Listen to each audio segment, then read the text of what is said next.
Salut, je viens de passer mon grand oral tout à l'heure et je voulais faire cette petite vidéo pour vous donner un aperçu de ce que ça peut donner.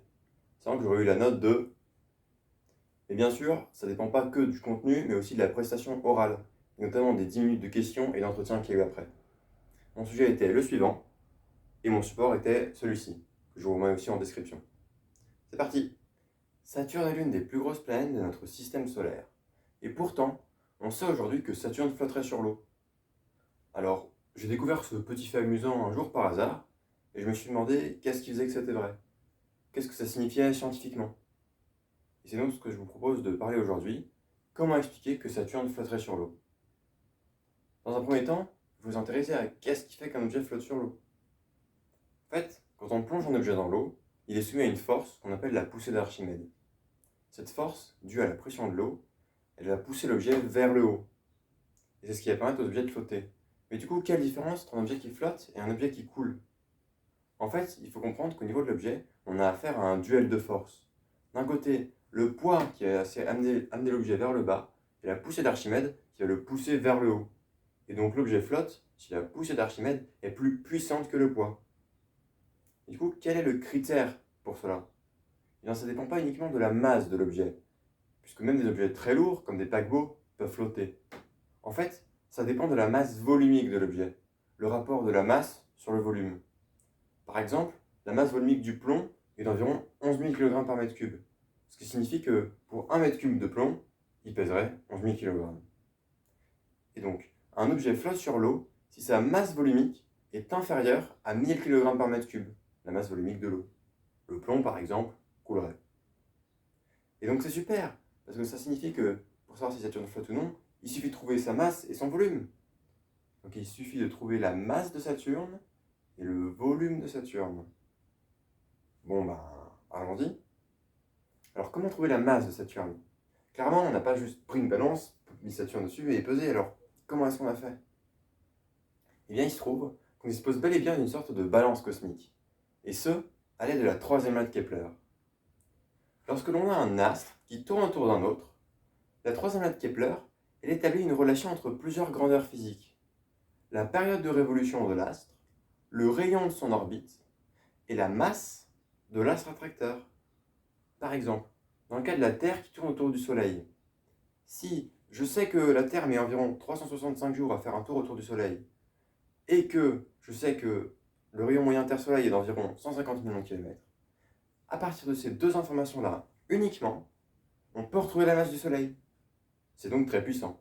Et on peut s'en servir pour peser Saturne, en connaissant un de ses satellites, Titan. Mais du coup, comment mesurer la période de révolution de Titan?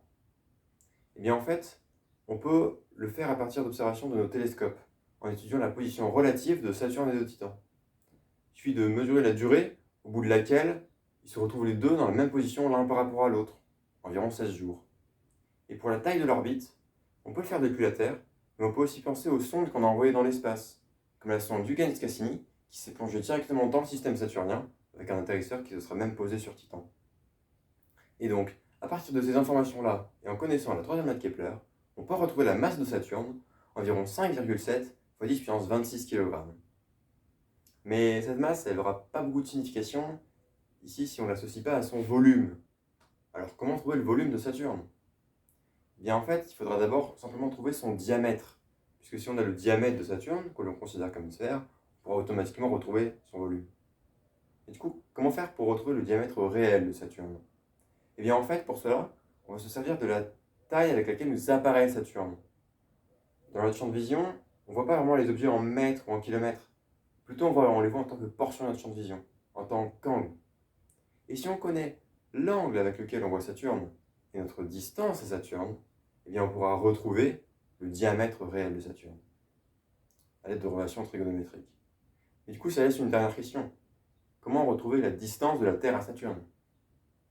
Eh bien, il existe là aussi de nombreuses méthodes, mais une méthode moderne consiste à envoyer des ondes radar, un signal radar en plein vers Saturne, et de mesurer la durée avant que leur écho nous revienne. Puisqu'on connaît la vitesse de ces ondes, la vitesse de la lumière, eh bien on peut retrouver la distance à Saturne.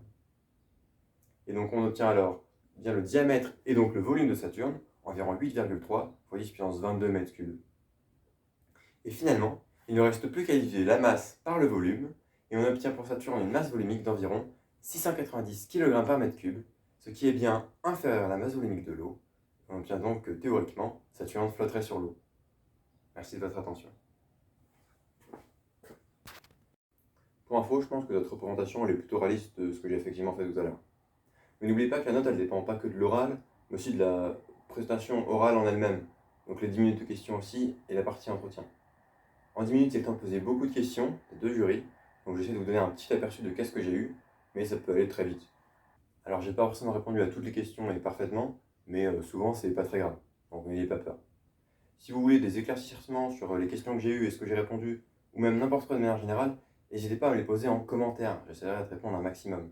Et je vous mets aussi en description le sujet de maths sur lequel je passais mon bac blanc. Voilà, j'espère que cette vidéo vous aura été utile, et bon courage dans votre préparation. Ça va le faire.